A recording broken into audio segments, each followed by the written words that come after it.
하나님의 말씀은 창세기입니다. 창세기 3장 14절서부터 24절입니다. 창세기 3장 14절서부터 24절까지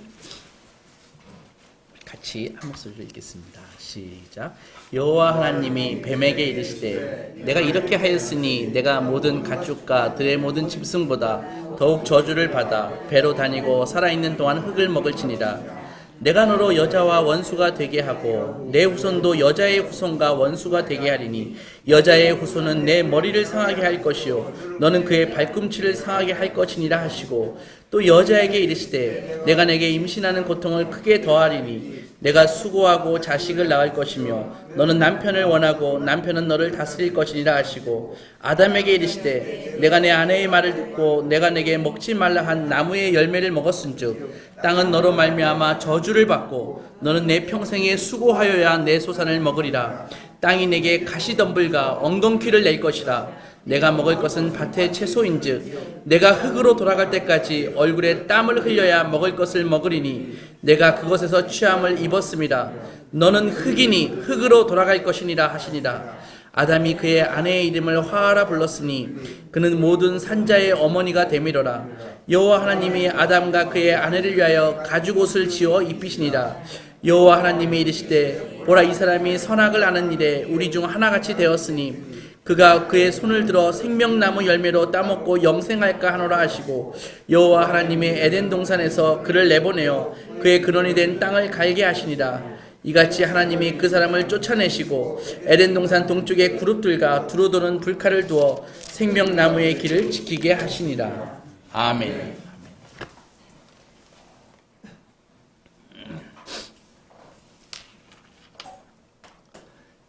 인간이 고난을 당하게 되는 일이 있는데요. 종종 있죠. 근데 고난의 최고의 정점은 죽음입니다. 그러나 다 그렇지는 않죠. 그러니까 한 사람의 죽음을 통해서 하나님은 그것을 선한 것으로 때때로 바꾸십니다. 그러니까 고난에 대해서 성경에 가르쳐주는 이 이야기, 이 신학으로 성도는 무장을 꼭 해야 되는 것입니다. 왜냐하면 우리는 언제 어느 때 고난을 당할지 모르는 그런 존재이기 때문입니다. 그래서 고난에 대해서 성경이 알려주는 이 스토리를, 이야기를 잘 이해하고 가슴에 담게 되면은 고난에 대해서 참된 시각을 가질 수가 있습니다. 세상과 다른. 그리고 고난을 사용하셔서 선하게 이끄시는 하나님을 의심 없이 의지할 수 있는 힘을 주는 것입니다. 오늘 세 가지 스토리로 우리가 무장을 할 것인데 잘 들어보시기 바랍니다. 인간의 유전자를 게놈이라고 그러죠. 지놈이라고 하기도 하는데 이 게놈을 최초로 분석한 사람이 프란시스 콜린스라는 박사입니다. 근데 그는 원래 무신론자였습니다. 그래서 무신론자였는데 프란시스 콜린스 그 박사가 대학원 시절에 회심을 하거든요. 그러니까 기독교 신앙을 다시 갖게 되거든요. 근데 그 갖게 된 한 사건이 있었습니다. 이제 대학원 3학년이 되니까 이제 환자들을 돌볼 수 있는 기회를 이제 주게 되는 것이죠. 그전에는 이제 강의실에서 이론적으로 의학을 공부하다가 대학원 3년생 되니까 이제 강의실을 나와서 병원에서 이제 이렇게 환자들을 돌보게 되는데 거기서 이렇게 잘 관찰해 보니까는 너무나 선량한 사람들이 정말 끔찍한 질병에 걸려서 남녀노소를 불문하고 죽더라는 것입니다. 그런데 그 선한 사람들이 죽음이 자기에게 다가오는 것을 알고 있는 사람들인데 그들 중에 몇몇은 놀랍게도 죽음이 다가오는데도 불구하고 너무나 평온한 거예요. 평온해 보였다는 것입니다. 그래서 이렇게 관찰해 보니까 그들이 주로 이제 신앙인들인데 신앙인들의 이렇게 죽음을 볼 때마다 이 콜린스는 막 혼란스러운 것이죠. 스스로 생각했습니다. 내가 지금 젊은 나이에 저 사람도 젊은데 지금 죽어가는데 그 몹쓸 병에 걸려서 죽어가는데 과연 나라면 저 사람처럼 평안할 수 있을까? 자기는 자신 없더라는 거예요. 자신 없더라는 것입니다. 그런데 어느 날 오후에 인자한 할머니를 만났는데 그 할머니도 이제 말기 심장병을 앓게 돼가지고 이제 임종이 얼마 안 남은 분입니다. 자기가 이제 돌보게 되었었는데 이제 모든 처치를 다 했지만은 이제 안 되는 것이죠. 그래서 이제 임종을 기다리고 있는 그 할머니가 이렇게 있는데, 근데 그 할머니가 하루는 자기의 신앙에 대해서 이 콜린즈에게 간증을 하더라는 것입니다. 간증을 하는데, 자기는 자기가 갖고 있는 이 신앙이 자신에게 굉장히 평안을 주고 용기를 주고 소망을 준다는 거예요. 이런 얘기를 하면서 그 할머니가 자기 신앙에 대해서 잘 이렇게 얘기를 하면서 그 콜린즈를, 젊은 친구죠, 딱 바라보면서 약간 장난기가 있는 그 미소를 띠면서 콜린즈를 빤하게 바라보더라는 거예요. 그래서 좀 당황스럽기도 해서 가만히 있었더니 이렇게 얘기하더라는 것입니다. 할머니가, 선생님, 내가 제 신앙에 대해서 선생님께 말씀드렸습니다. 제 가족에 대해서도 말씀드렸고, 이번에는 선생님이 제게 좀 뭔가 좀 얘기를 해주셔야 되지 않을까요? 하면서 간단한 질문 하나 한 가지 하겠습니다. 하면서 그 할머니가 이 콜린즈를 이렇게 약간 웃으면서 장난기 어린 표정으로 한마디를 질문하는데, 그 질문이 뭐냐 하면은, 선생님은 무엇을 믿으십니까? 이런 질문을 하는 거예요. 웃으면서. 순간 당황스러웠다는 거예요. 왜냐면은 한 번도 그런 질문을 자기에게 한 사람도 없고 그런 생각을 해본 적이 없기 때문에. 그래서 얼굴이 빨개져가지고 그 자리를 벗어나고 싶었다고 합니다. 이 임종을 이제 죽을 날이 얼마 남지 않은 할머니가 자기한테 한 이 질문이, 선생님은 무엇을 믿으십니까? 라는 이 질문이 자기 심장에 비수처럼 꽉 꽂힌 거예요. 그래서 그때부터 자기 삶이 이 질문 때문에 막 뒤죽박죽 되었다고 합니다. 어떻게 저 할머니는 죽음이라는 저 정말 최고의 고통, 고난 앞에서 이렇게 담담하고 유쾌하고 어떻게 장난기 어린 표정으로 나에게 그런 질문을 할 수가 있을까? 이제 얼마 안 남으신 분이. 아니나 다를까 그 할머니는 며칠 후에 돌아가셨다고 합니다. 근데 그 할머니가, 이 선생님, 당신은 무엇을 믿으십니까? 라는 이 질문 때문에, 이 질문이 계속 자기의 뇌리에 박혀 있어가지고 이제 자기가 과학도니까 과학도로서 한번 증거를 찾아봐야겠다 하면서 증거를 찾기로 결심했다고 합니다. 그래서 근처의 교회 목사님을 찾아가서 신앙에 대해서 듣고 그때부터 과학자로서 진리를 찾는 여정을 시작했고, 결국은 예수님을 만나서 자기의 모든 삶의 문제를 다 해결받았다, 이렇게 얘기하고 있습니다. 기독교의 가르침에는요, 고난이 닥쳤을 때 그런 식으로 도움을 줄 수 있는 세 가지, 기독교에는 신학이 있다는 것이죠. 세 가지 스토리가 있다는 것이죠. 그래서 고난이 닥쳤을 때 그 세 가지 스토리는 우리에게 직접적인 영향을 미쳐서 새로운 마음가짐으로 역경을 맞설 수 있게 하는 것이죠. 그래서 마치 오늘의 설교는요, 여러분들 백신과 같습니다. 백신과 같습니다. 백신을 맞은 사람과 맞지 않는 사람은, 고난이라는 어마어마한 질병이 닥쳤을 때 백신이 있는 사람은 살아나고 백신이 없는 사람은 죽는 것입니다. 우리는 한 고난을 그동안 목도해 본 적이, 경험들이 있을 것입니다. 같은 고난이 있더라도 쫙 갈라지죠. 어떤 분들은 신앙으로 이기는 분들이 있고 어떤 분들은 주저앉는 분들이 있습니다. 도대체 그 차이가 무엇인가를 생각해 볼 때, 그것은 어떤 분에게는 신앙의 백신이 있고 고난에 대해서 어떤 분들은 없구나, 이거를 발견을 하고 오늘 그것을 너무나 안타깝게 생각한 나머지 그 백신이 무엇인지 알려드리려고 이 자리에 쓴 것입니다. 첫 번째 이야기는 창세기 1장 2장을 읽어보면요, 하나님은 인류를 기본적으로 세상을 만드실 때 죽음과 고난이 없는 세상으로 만드셨습니다. 그래서 하나님이 처음 하신 이 설계도에는 죽음이나 고난은 없는 것입니다. 그러니까 우리가 이 경험하는 이 많은 악들은 아예 존재하지도 않았죠.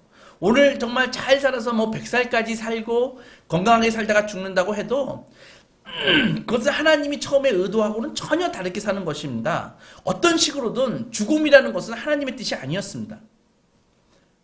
우리는요, 내면을 관찰할 필요가 있습니다. 내면을 볼 때, 우리가 불의한 것을 볼 때, 악을 볼 때 우리가 막 분노하지 않습니까? 그죠? 왜 분노할까요? 원숭이나 사자는 분노하지 않습니다. 그런데 왜 인간은 악을 보면은, 왜 정의롭지 못한 것을 보면은 분노할까요? 그것은요, 우리의 그 영적인 DNA 안에 정의가 옳은 것이고 불의는 틀린 것이라고 하는 DNA가 이미 심겨져 있는 것입니다. 여러분들 죽음을 봤어도요. 죽음은 보통 사람들은 죽음을 다 싫어합니다. 죽음은 절대로 자연스러운 것이 아닙니다. 그 말이 무엇입니까? 원래 인간은 죽지 않도록 지음받았다는 증거입니다. 그런 직관이 있는 것이죠. 창세기 3장은요. 그 배경을 오늘 알려주는 것입니다. 우리에게 세상의 죄악이 어디에서 비롯됐으며 인간이 하나님을 주인이자 왕으로 거부했기 때문에 그 죄악이 어떻게 확정돼서 퍼져갔는지를 창세기 3장에 잘 알려주고 있는 것이죠. 하나님의 권위를 부정하고 하나님이 먹지 말라고 한 그 선악과를 따먹은 그 죄로 인해서 인간은 모든 관계가 다 파괴되어 버립니다. 첫째는 하나님과의 관계가 파괴됐죠. 그죠? 두 번째는 누구의 관계가 파괴됩니까? 자기 아내, 불과 얼마 전까지만 해도 뼈 중에 뼈, 살 중에 살이라고 고백했던 자기 아내, 인간과의 관계가 다 파괴되어 버립니다. 핑계를 대죠. 아내 핑계를 대지 않습니까? 하나님이 만들어준 저 아내가 나에게 시켰다 이렇게. 비겁하죠.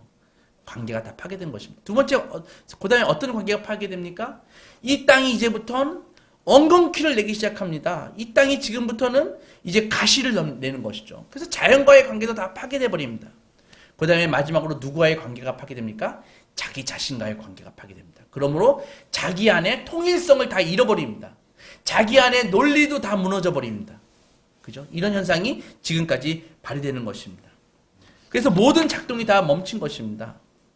그래서 인류의 타락은요, 하나님이 맨 처음 디자인하신 세상이 망가졌음을 알려주는 것입니다. 에덴 동산에서 남자와 여자는요, 이 지구를 잘 보살피고 가꾸라는 명령을 받았죠. 그런데 아담과 하와가 죄를 짓고 나서 이제는 이 땅에서 정말 꽃이 있고 먹을거리가 풍성한 이 땅에서 이제부터는 가시가 나가고 엉겅퀴가 나는 이런 불행한 일이 벌어지는 것입니다. 이것은요, 어떤 의미가 있냐면은 이 하나님이 지으신 선한 이 패턴들이 완전히 뿌리 뽑혀가지고 다 제거됐다는 걸 의미하는 것은 아닙니다. 그런 것이 아니라 하나님이 원래 의도에 훨씬 못 미치게 망가져버렸다는 것을 얘기하는 것입니다. 그러니까 전에는요, 열심히 일하면은 돈 벌고 번창하는 게 당연했습니다. 그러나 이제는 열심히 일해도 불의와 재난이 덮칠 수 있다는 것이죠.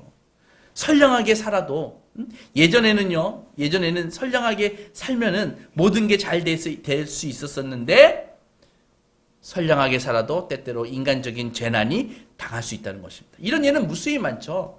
비근한 예로 힘들게 돈 벌어서 아파트를 샀다 할지라도 주위에 잘못 설계된 지열발전소가 있으면은 내 의도와는 관계없이 우리 아파트는 무너질 수 있는 것입니다. 나는 하루아침에 집이 없는 사람이 될 수도 있는 것입니다. 타락의 교리는 이처럼 고난에 대해서 정확한 이해를 제공합니다. 그래서 또한 고난과 죄에는요, 고난과 죄가 비례하지 않는다는 것도 우리가 알아야 되는 것입니다. 욥을 아시죠? 욥은 어마어마한 고난을 받았습니다. 욥의 친구들은 그 긴 40장 동안 욥을 끊임없이 고소하지 않습니까? 하지만은 진짜 의인은 친구들이 아니라 욥이었죠. 그러니까 고난과 착한 것은 비례하지 않게 돼버린 것입니다. 이게 바로 세상이 망가졌다는 증거인 것입니다. 우리는 모두 권선징악을 좋아하지만은 적어도 이 땅에서의 권선징악은 정확하게 이루어지는 것이 아니라는 것입니다. 이것은 이 세상이 망가져 있기 때문입니다. 그래서 이 망가진 이 땅을 우리는 물려받고 더 망가뜨려가지고 후손에게 넘겨주고 있는 것입니다. 예수님의 말씀처럼 해가 악인과 선인에게 다 햇빛이 비춰주지 않습니까? 그러니까 고난을 겪는다고 해서 하나같이 죄의 대가를 다 이 땅에서 치르고 있는 것은 아닙니다. 역경을 겪는 사람들을 볼 때마다 저 사람들이 무슨 죄를 지어서 저렇게 된 거라고 생각할 수 없다는 것입니다. 반면에 고난과 죽음은요, 인간의 죄가 불러온 당연스러운 결과입니다. 하나님의 공정한 심판임이 틀림없습니다. 그러니까 하나님이 처음 디자인하셨을 때 인류는 지금보다 훨씬 더 나은 삶을 누려야 했지만 죄를 지음으로써 죽음과 고난이라는 다리를 건너게 된 것입니다. 우리가 흔히 잘못하고 있는 사고방식이 있습니다. 그게 뭐냐면은 하나님은요, 마땅히 우리를 위해서 이토록 아름답고 이롭도록 우리가 잘 되도록 세상을 움직여야 한다 라는 생각을 갖고 있는 사람들이 꽤 많이 있습니다. 그거는 이제 이신론이라는 그런 생각에서부터 비롯된 것인데, 생각해 보십시오. 많은 사람들이 하나님을요, 자기의 아쉬운 것을 채워주는 그런 분으로 좀 생각하고 있는 사람들이 꽤 많이 있습니다. 하나님은 당연히 그래야 된다고 생각하는 사람들이 꽤 있어요. 그러니까 하나님은 이 극악무도한 악당들을 제외하고는 모든 이들에게 안락한 삶을 보장해줄 의무가 있다, 이런 생각을 말은 안 하지만 많이들 하고 있단 말입니다. 하지만 이렇게 생각하면은요, 반드시 환멸을 겪게 됩니다. 반드시 실망하게 됩니다. 왜냐하면은 이 삶 자체가 아까 망가진 환경이기 때문에 이게 잔인하고 고약합니다. 그래서 힘겨운 문제에 우리는 빠질 수밖에 없는데, 하나님 앞에서 자기가 축복을 받기에 합당한 사람이라고 이런 생각을 갖고 있다면은 현실 속에서 혼란스럽고 실망할 수 있다는 것입니다. 행복한 생활을 보장해 줄 책임이 하나님에게 있다, 이런 생각을 자꾸 생각을 해보면요, 이거 참 말이 안 되는 생각이면 우리가 알 수 있습니다. 생각해 보세요. 하나님이 살아계시다면은, 이 우주가 하나님이 주인이시다면은, 이 우주는 우리가 주인이 아니라 하나님이 주인입니다. 하나님이 우리를 위해서 살아야 할 의무가 있는 것이 아니라, 우주가 하나님이 주인이라면은 우리가 하나님을 위해서 살아야 할 의무가 있는 것입니다. 성경에 하나님의 말씀들이 기록되어 있죠. 산상수훈이 있습니다. 십계명이 있습니다. 황금률이 있습니다. 이런 것을 자기가 얼마나 지켰는지 생각해 보면은 정말 이상한 것은, 하나님이요, 우리가 왜 복을 못 받는가가 이상한 것이 아니라, 진실되게 이야기하면 오히려 하나님이 우리가 이렇게 악행을 행하는데도 불구하고 왜 이렇게 자비를 많이 내려주실까가 오히려 더 이상한 것입니다. 이해하시죠? 어째서 하나님은 인간들에게 그토록 자비를 많이 베푸시는가? 오히려 이게 이상한 것입니다. 그러므로 창조와 타락의 이 가르침은요, 우리로 하여금 마음을 강하게 해서 삶이 힘겨워지는 상황이 앞으로 벌어진다 할지라도 우리로 하여금 준비를 하게 하는 것이죠. 망가진 세상은 언제든 고난의 구렁텅이로 우리를 떨어뜨릴 수가 있다, 우리를 준비시키는 것입니다. 그러므로 고난은 누구에게도 예외 없이 보편적으로 흔하게 올 수 있다. 이것이 첫 번째 스토리입니다. 첫 번째 신학입니다. 두 번째로, 성도로 하여금요, 이게 다가 아니죠. 새로운 마음가짐으로 역경을 맞서게 하는 두 번째 이야기는 바로 최후의 심판과 회복이 있다는 것입니다. 최후의 심판과 이 세상이 회복된다는 얘기입니다. 많은 사람들이요, 심판하고 벌 주는 하나님을 어떻게 믿고 의지하냐, 이렇게 공격하는 사람들 많이 있습니다. 왜 하나님은 우리를 자꾸 심판하려고 하느냐? 하지만은요, 생각해 보십시오. 마지막에 심판이 없다면, 하나님이 마지막에 심판을 하지 않는다면은 지금까지 저지르고 쌓아온 이 어마어마한 이 인간들이 쌓아온 불의와 부정을 다 어떻게 할 것입니까? 마지막 날에 심판이 없다면요, 우리는 두 가지밖에 할 것이 없어요. 심판이 없다면요, 뭘 할 수 있을까요? 첫째는요, 소망을 완전히 잃는 것입니다. 절망에 빠지는 것입니다. 두 번째로, 악에 대해서 절망에 빠지거나, 두 번째로 악이 있을 때 우리는 우리의 힘 가지고 응징해야 됩니다. 복수해야 됩니다. 왜? 최후의 심판이 없기 때문에. 하나님의 심판이 없다는 말은 이 세상에서 정말 오랫동안 이 굴림해온 악, 이 포악과 학대를 결코 바로잡을 기회가 없다는 얘기입니다. 그죠? 정의로운 삶을 살았든 악하게 살았든 전혀 차이가 없게 된다는 뜻이죠. 그러므로 마지막 심판이 없다면은 우리는 불의 앞에 일어서야죠. 나한테 불의하게 한 인간을 절대로 우리는 용서해서는 안 되죠. 왜? 심판이 없으니까. 우리는 칼을 들고 총을 들어야 됩니다. 그래서 세상의 불의에 대해서 우리는 응징에 나서야 되는 것입니다. 심판이 없다면 우리는 스스로 심판자가 되어야 되지 않겠습니까? 그러므로 성경이 가르치는 이 최후의 심판이라는 것은 우리가 보통 사람이 생각하는 것하고 달리 우리로 하여금 소망과 은혜 가운데 살게 해준다는 것이죠. 우리는 이 진리를 받아들일 때만 우리 정의를 위해 살아갈 소망을 얻게 되는 것입니다. 눈앞의 상황이 아무리 척박할지라도 눈앞의 상황이 아무리 절망적일지라 할지라도 언젠가는 하나님의 정의가 온전하게 완벽하게 구현되리라는 힘을 얻습니다. 하나님의 정의가 강같이 흐를 날이 곧 올 것이기 때문에 이 땅의 온갖 죄악들이 바로잡힐 그 소망을 우리는 가질 수가 있는 것이죠. 다른 한편으로는 너그러운 마음을 품게 해서 상대를 용서하고 안갚음과 폭력적인 행동을 우리는 자제할 수 있습니다. 마지막 심판에 대한 확신이 없다면요, 부당한 일을 당할 때마다 당장 칼을 빼고 상대방에게 복수하고 싶은 충동에 휩싸일 수 있습니다. 하지만 어떤 악당들도 하나님이 징벌을 하실 것이기 때문에, 죄악이 결국은 바로잡힐 것이기 때문에 우리는 평안한 마음으로 살아갈 수 있는 것입니다. 마지막 심판의 날에 대한 이 하나님의 이야기는, 이 교리는요, 인간에게는 사실은요, 어떤 처분을 받을지 사실 정확하게 우리는 알 수 없습니다. 그죠? 그리고 스스로 죄인인 처지에 내가 누구를 징벌할 수 없다, 이걸 다 가르쳐 주는 것입니다. 그러므로 우리를 겸손하게 하는 것입니다. 너는 심판자의 자리에 설 수 없다는 것을 알려주는 것이죠. 마지막 심판에 대한 믿음은요, 진리와 정의를 추구하는 일에 지나치게 소극적으로 되거나 혹은 너무 격렬해져서 공격적이 되지 않도록 크리스찬을 지켜주는 것입니다. 그러므로 따라서 우리 크리스찬은요, 불의가 판치고 인권이 말살되는 이 현장에서 절대로 침묵을 지켜서는 안 되는 것입니다. 우리는 용기를 갖고 불의에 맞서야 되는 것입니다. 하지만 지하디스트처럼, 성전주의자처럼 자신의 종교나 신념을 관철하기 위해서 폭력을 사용하거나 물리적인 응징을 감행해서는 안 되는 것입니다. 마지막 심판의 날을 지나 새하늘과 새 땅에 임할 때 더없이 큰 위로가 모든 고난당하는 사람들을 기다리고 있습니다. 여러분, 예수님이 재림 후 우리는 변화된 몸을 갖게 되는 것입니다. 새하늘과 새 땅에서 새로운 삶이 시작되면은 이전에 부당했던 고난은 다 사라질 것입니다.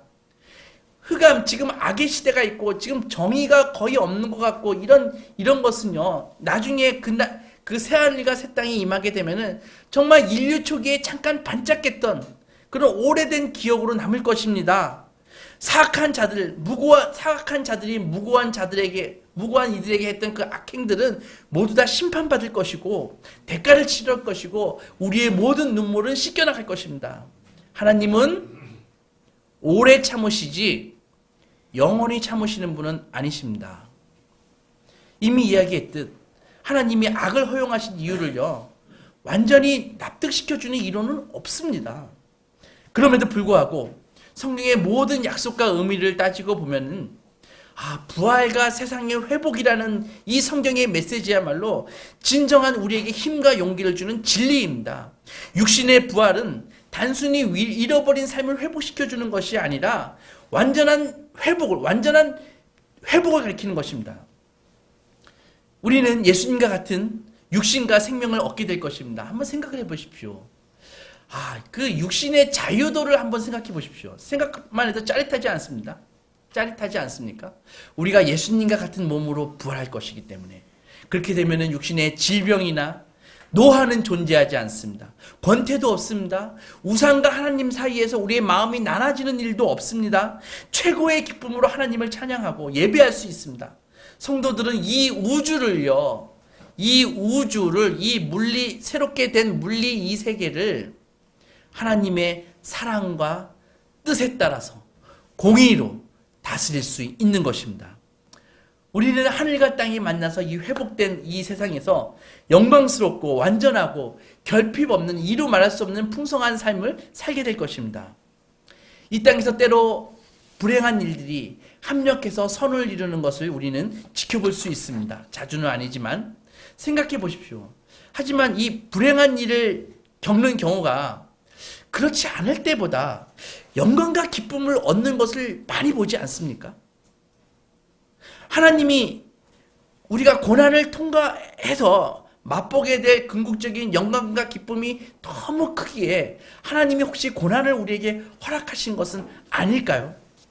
정말 그렇다면요, 이것은 정말 악의 완전한 패배를 가리킵니다. 사단이 악을 통해서 우리를 괴롭힐 때 목적이 무엇입니까? 우리를 멸망하게 하는 것 아닌가요?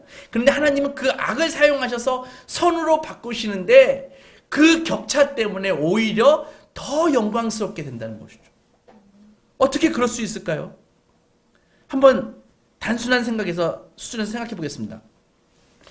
위험이 있어야 용기도 생겨나는 것 아닌가요? 위험이 있어야. 지난 2월 22일 날 스페인의 북한 대사관에 한국, 미국, 멕시코 국적의 10명의 청년들이 습격을 했습니다. 그러니까 스페인의 북한 대사관을 털었습니다. 그래서 10명의 청년들이 난입을 해서 대사관 내에서 컴퓨터와 각종 자료를 훔쳐갔거든요. 그래가지고 훔쳐가가지고 미국에 갖고 갔죠.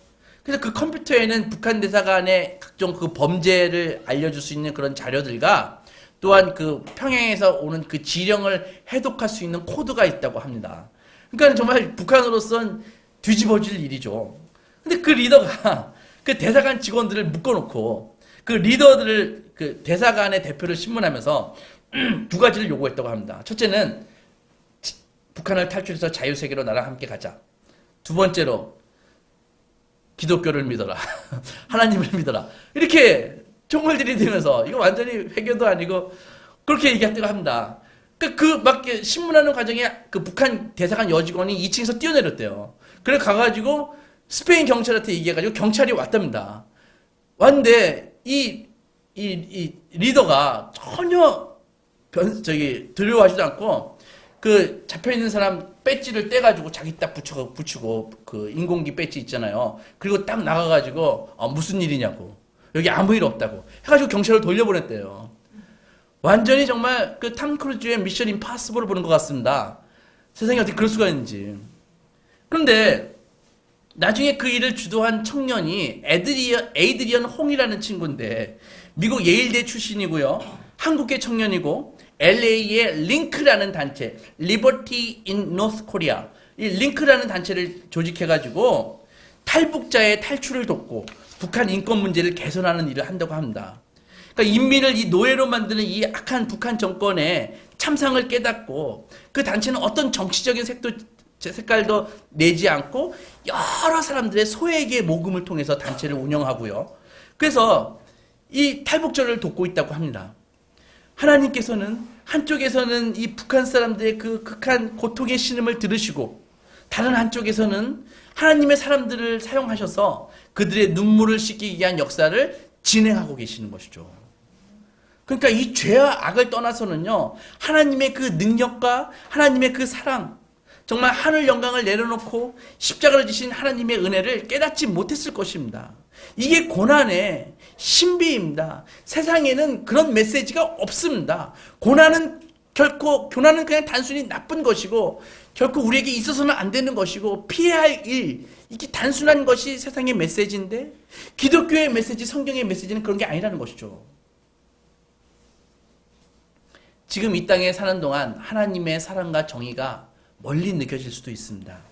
하지만 반드시 알아야 할 사실이 있는데 눈앞에 있는 가장 아름다운 풍경도 그리고 세상에서 맛볼 수 있는 가장 맛있는 음식도 그리고 가장 사랑하는 사람을 안는 그런 기쁨 자체도 앞으로 하나님과 대면하면서 볼 그 영광과 기쁨에 비교하면은 큰 바다와 하나는 물방울 그 차이라는 것이죠. 이 사실에는 정말 한치의 오차도 없습니다. 곧 다가올 것입니다. 정말 구원은 대단한 것입니다. 얼마나 구원이 대단하면은 이 복음을, 이 성육신의 이 대속 사역을요, 천사들이 보면서 너무 부러워한다고 성경에 쓰여져 있습니다. 바울은 빌립보서에서 이런 말을 적었습니다. 그리스도의 부활의 권능에 참여하는 이들은 또한 고난에 참여하게 될 것이라고요. 좀 알쏭달쏭하죠. 하지만은 신학자들은요, 이 타락과 구원을 통해서 다른 길로는 도저히 이룰 수 없는 수준으로 하나님과의 그 친밀감을 갖게 되었다고 얘기를 하고 있습니다. 그러니까 천사들마저 이 구원을, 이 복음을 부러워한다고 얘기하고 있습니다. 그러니까 예수님의 그 영광과 사랑은 결국 예수님의 고난을 통과하는 것 외에는 우리에게 달리 보여줄 방도가 없었듯이 우리 성도들도 세상에서 역경을 거치는 것 외에는 다른 방법으로 하나님의 영광과 기쁨과 사랑을 경험할 방법이 없다는 것이죠. 장차올 미래의 영광이 누구도 가늠할 수 없는 특별한 방법으로 과거의 악을 집어삼켜서 이제는 그 기억조차 마음을 어둡게 하지 못할 뿐만이 아니라 도리어 우리를 행복하게 한다는 것이죠. 세 번째 이야기는 바로 성육신과 대속입니다. 구약의 욥기를 읽어보신 적이 있으신가요? 욥기 스토리를 좀 아시죠? 욥기를 읽어보면요, 욥이 극한 고난에 다다르잖아요. 고난을 맛보잖아요. 그리고 욥기의 마지막 부분에 하나님을 만납니다. 그리고 욥은 하나님 앞에 따집니다. 욥의 한 질문을 요약하면 한 가지입니다. 하나님, 왜 나에게 고난을 주셨습니까? 고난의 이유를 설명해 주십시오. 이게 욥이 하나님께 요청했던 질문입니다. 그 질문에 대해서 하나님은 뭐라고 답변하실까요? 하나님께서는요, 먼저 다시 질문하십니다. 질문하는 피조물인 욥에게 너는 질문할 권리가 있는가라고 하나님은 물으시는 것이죠. 오히려 하나님은요, 욥이 가진 그 유한성, 그 하나님이 질문에 대해서 답과 뜻을 드러내 보여준다 할지라도 이해하지 못하는 그 무능력, 그리고 인간은 안락한 삶을 요구할 그럴 처지가 못 된다고 하는 그 죄인인 신분, 이것을 알려주시는 것입니다. 우리는 이런 하나님의 말씀을 인정할 수밖에 없는 피조물입니다. 죄 많은 인생이죠. 하지만 다행스럽게도 하나님의 이야기는 여기서 끝나지 않습니다. 그러니까는 성경은요, 너희는 고난 가운데 있더라도 나 여호와께 따질 수 없는 죄인일 뿐이다, 이것으로 끝나지 않는다는 것입니다. 진퇴양난에 빠진 우리 인생에게 바로 하나님은 하나님의 해법을 제시하십니다. 그 대답은 바로 인카네이션, 성육신하신 하나님, 곧 고난을 당하신 하나님입니다. 고난이 없었다면, 정말 십자가의 고난이 없었다면, 십자가의 그 고뇌가 없었다면 성육신은 절대로 어떤 인간이라도 구원하지 못했을 것입니다. 여기에 어마어마한 힘이 있습니다. 여러분, 우리는 때때로 경험하죠. 우리가 경험하기도 하고 다른 사람들이 경험하기도 합니다. 무고한 가운데 고통을 겪고 있는 사람들이 많이 있죠. 이해 안 되는 고난이 많이 있지 않습니까?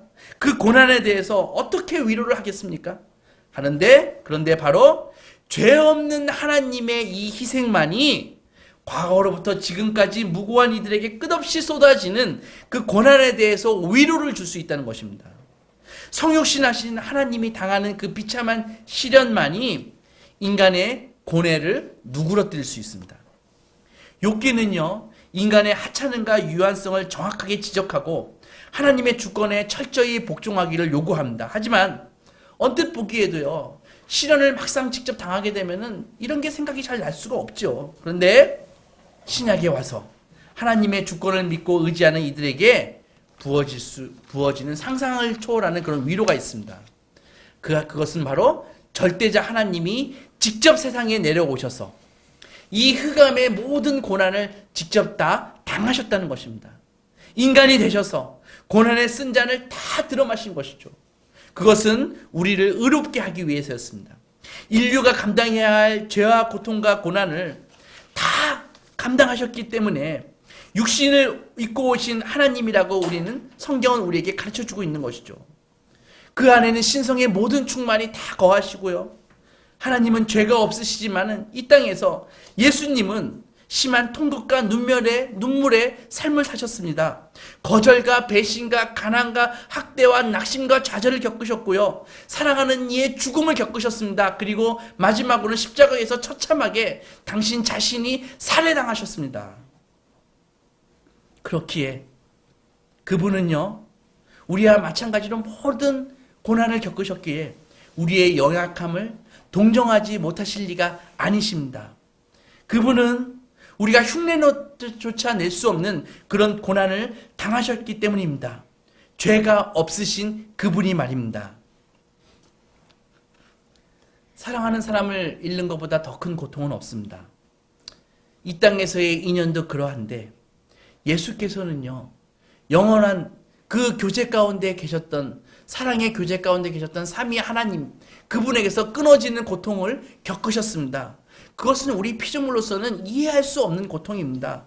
그 강도라는 것은 십자가상에서 나의 하나님 어찌하여 나를 버리셨습니까? 이 고통의 강도는요, 피조물인 우리, 죄인인 우리로서는 이해할 수도 느낄 수도 없는 극한 고통인 것이죠. 하지만 그 고통을 우리를 너무도 사랑하신 나머지 자신의 힘을 버리고 약함과 어둠 가운데 뛰어드신 그분이 겪으신 것입니다. 사랑하는 소망교회 성도 여러분, 오늘 고난에 대해서 우리의 마음의 틀을 세워줄 수 있는 성경의 세 가지 이야기를 드렸습니다. 하나님은 원래 세상을 고난이 있는 곳으로 만드지 않으셨습니다. 그러나 고난은 그분을 대적한 인간의 그 잘못된 행위 때문에 나타나게 된 것입니다. 인간의 타락은 하나님과의 관계뿐만 아니라 모든 관계를 다 파괴했다고 말씀드렸습니다. 이 땅이 죄악이 횡행하고 고난과 재앙이 넘치는 땅으로 만들어버렸습니다. 하지만 하나님은 심판을 약속하셨습니다. 그리고 그 심판은 우리가 단순히 생각하시기에 인간을 벌하겠다 그런 것이 아니라 하나님께서는 우리에게 얘들아, 내가 심판할 테니까 너희는 직접 복수하지 마라. 내가 너희의 원통함을 내가 풀어주겠다. 라는 사랑의 메시지였습니다. 인간들이 서로 복수함으로써 이 땅이 지옥이 되는 것을 막기 위한 하나님의 방법인 것입니다. 그리고 하나님께서는 죄악으로 멸망할 수밖에 없는 인간을 구속하기 위해서 직접 육을 입으시고 고통의 한복판으로 걸어가셨습니다. 몸소 십자가에 자신을 던지심으로써 당신을 희생함으로써 정의를 실현하고 대신 멸망에서 우리를 건져주셨습니다. 전능한 신이니까 말로만 너희를 용서한다 하지 않으시고 친히 오셔서 물리적이며 영적인 고통을 다 당하시면서 우리의 죄값을 치르셨습니다. 사순절 기간입니다. 예수님 당신의 고난을 통해서 우리의 고난을 치유하시고 회복시키는 사랑을 우리는 눈물과 감격으로 간직해야 될 것입니다. 이것을 간직하는 소망의 자녀들이 되시기 주의 이름으로 축원합니다.